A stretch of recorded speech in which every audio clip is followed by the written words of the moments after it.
UFC 269, December 11th, we have, for the belt, Charles Oliveira fighting Dustin Poirier.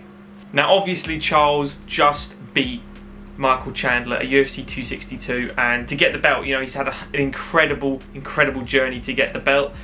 You know, he's the complete underdog. He has the Bisping story, he's got the Blachowicz story, he's the Oliveira. You know, he's been in the UFC for so long now.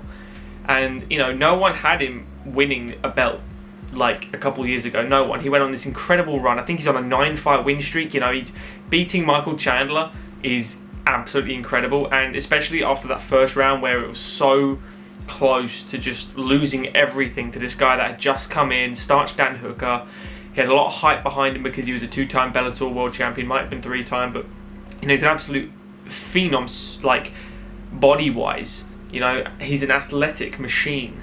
He is a complete wrestler. Conor McGregor would describe him as a stocky wrestler with an overhand right, but he essentially is a more complete version of a bigger Chad Mendes. That's what he reminds me of, Michael Chandler. And to come back from adversity in that first round and in the second round put an absolute clinic and catch him, you know, planting those feet and landing those shots and just sitting Chandler down.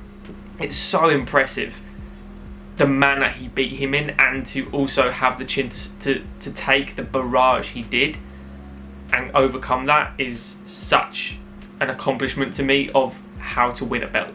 And you know, some of those names on his record, like, you know, Tony Ferguson, he's adding to that Tony skid. You know, Tony's still an absolute beast.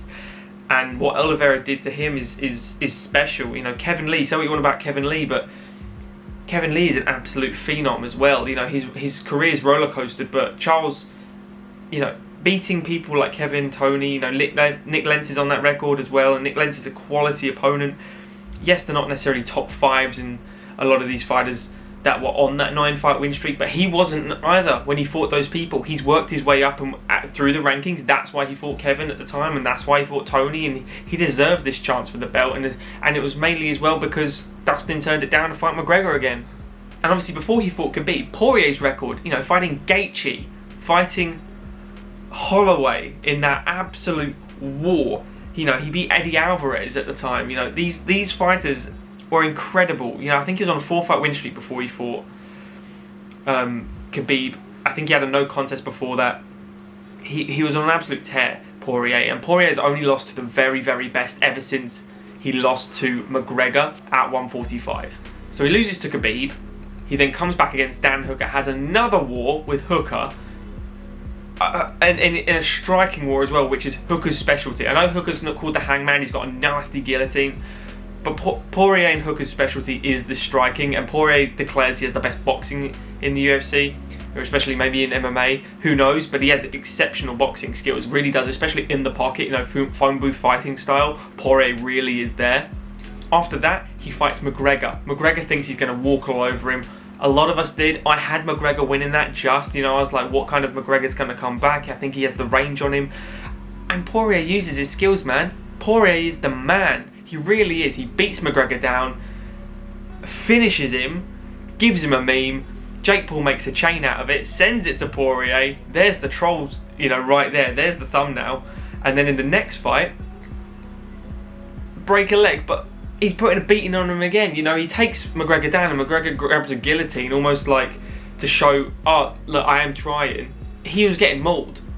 Poirier was mauling him, and the fact that, like, John Kavanagh said that he didn't see anything worrying in that fight was worrying to everyone else.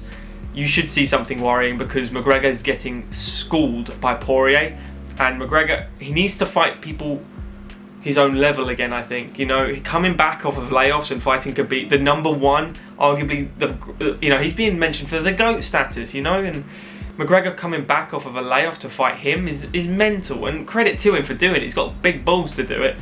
But you're losing these fights, man. You're losing them, and fighting cowboys, you know, that's not what you need to do. You don't need to fight Donald Cerrone, you know, that was just a mismatch anyway. But Oliveira and Poirier is a real proper fight now, where both guys are on streaks, both guys are the best in this division, and I think that is fair to say. It's been a while since we've had like the very, very best fight, the very, very best, where we honestly don't know who's going to win. The Khabib v Gaethje, I really thought Gaethje could have been the, you know, the kryptonite for Khabib, and he really wasn't.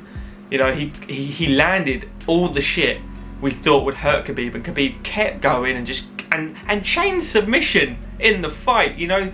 So Oliveira to win this belt now and be the guy is awesome for fans, because this belt probably is going to change hands a few times in the next couple of years, which is awesome to see.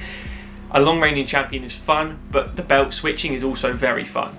So who have you guys got in this one? Personally, I'm going to back Dustin. I really love Dustin. I'd love him to win a proper belt, not the interim. I know he's got the interim at home. I'd love him to have the belt. I don't like going against Charles Oliveira because he is such a nice guy. He has come from literally the bottom. He's worked his way for a decade in this organisation and he's got to the top. So taking it away from him now seemed harsh. But I want Poirier. I'm a Poirier fan. Even I hated betting against him against McGregor, and now I'll never bet against Poirier again, especially winning against people like Max Holloway.